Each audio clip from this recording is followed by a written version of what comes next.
Recoveries when every minute is money lost. When a car is sitting installed, and this is a lot of things customers don't understand, some technicians don't understand, that in a shop, that when there's a vehicle in every stall, it needs to be worked on continuously, otherwise that's money just wasted.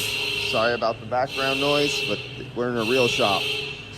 So in this situation, I was called in late on these vehicles to do a recovery. And in this shop, if the guys don't have work to do, they go home, they clock out, they lose wages. So I was called 2 days late on these two vehicles. I tried to get here yesterday, but I was already filled and I was already 25 miles away and had a full schedule. But I couldn't make it here, and I ended up getting here this morning. And he recalled me. I was heading straight here to do these for these guys because the technicians here, they make money and get paid, like I said, by the hour. If there's no work, they go home. So on this particular vehicle over here, I wasn't called in until late, so I couldn't get here, and he had to leave 3 hours early because I couldn't recover the refrigerant, and they don't vent refrigerant to the atmosphere here. So he lost 3 hours of wages because I could not pull the core out for him to do the rest of the work on this other car off here to my left right there. And same thing here, they got some work to do, but they needed this out of the way, so I needed to do the recovery. So, I understand it gets busy as a shop manager or a shop owner and stuff like that, and sometimes you get that. Some people forget more than others, and I'm in that crowd. I forget more on my own stuff too. But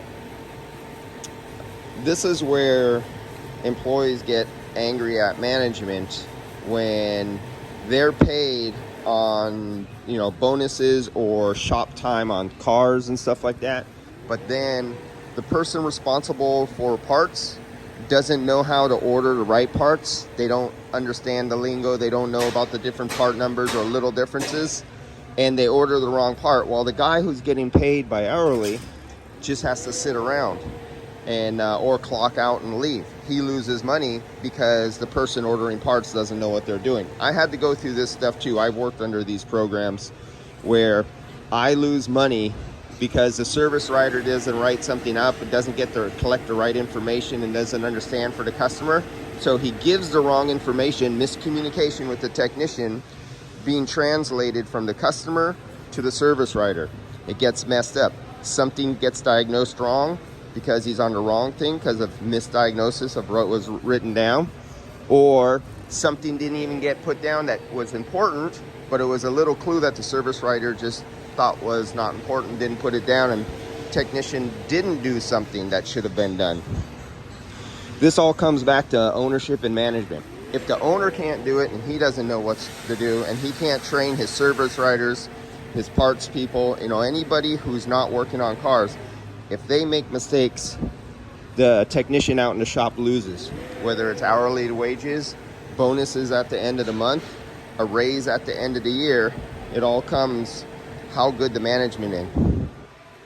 This is why in some shops, and I was in one where the mechanics ordered the parts and got the part numbers and everything like that. Yeah, it does slow some things down, but you know what the difference is? The parts came right. That was the difference. I was in one shop where the shop started like that at the beginning, their first year in business. I was there their first year in business.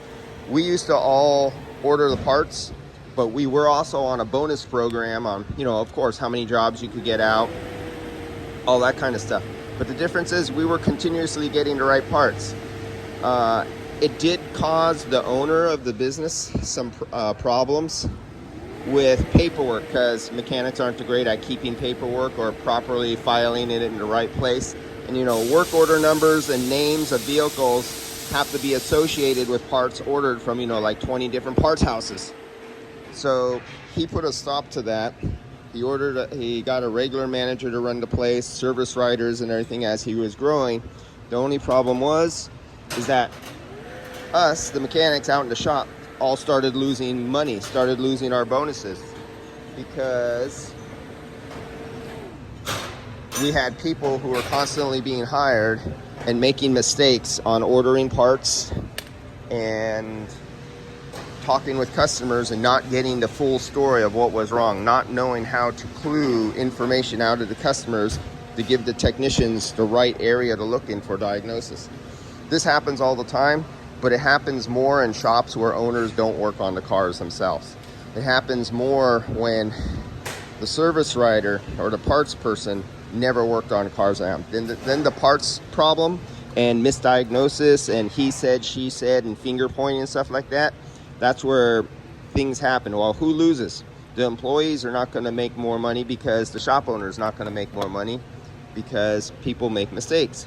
Why do they make mistakes? They make mistakes because they were never qualified to be in that job position in the first place, which is okay. You could be trained, but you're getting trained by an owner who can't even work on cars and really doesn't understand, other than he goes to all these high pressure sales things and how gimmicks on how to put their employees on bonus programs to make them work harder and everything like that, but they don't know what the hell they're doing themselves.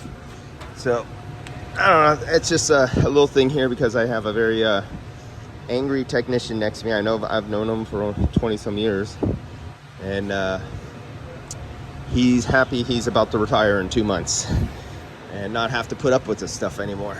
So I just thought that was a topic to get out there, and I feel sorry for you guys who work in the same situation where you're working for an owner who doesn't work on cars themselves, and they don't understand when parts get ordered wrong. It slows down your business, but they don't allow you as I'm talking technician. Now I'm talking about me, somebody who actually worked in the field their whole entire life, to actually do the parts ordering or talk to the customers. Now we do know some people aren't good at talking to people and they don't want to talk to customers. That's something you have to grow up and grow out of if you want to move ahead and not just be a wrench monkey for your whole life. But other than that, guys, I'll catch you on the next one. I see this situation on a daily basis, and then I see the good shops. The shops who don't have this problem, where technicians talk to the customer, where technicians order their parts. And the only problem that happens with parts mistakes is now the last 2 decades or so, parts houses hire guys who don't know what they're doing. And they never keep them long enough to get good at ordering parts at Ford or Chevy or Honda or Mercedes. And they make mistakes. So that is out of your hands in your shop. Other than trying to get a hold of the one parts guy that you know is really good, and you have to wait to get a hold of him. But all right, guys, I'll let this go off from here. This is just one of those things where I really feel sorry for some of you guys out there working in shops who have to work for people who don't know what they're doing. They're learning too, and as technicians, it's partly your job, because your owner hired somebody who knows nothing about the automotive business. It's part of your job to try to help and train your service writer, your service manager, who is hired to manage you, but they don't know what they're doing. So it's a two-win, and two people have to dance together to make a nice, graceful, working business. All right, see you guys.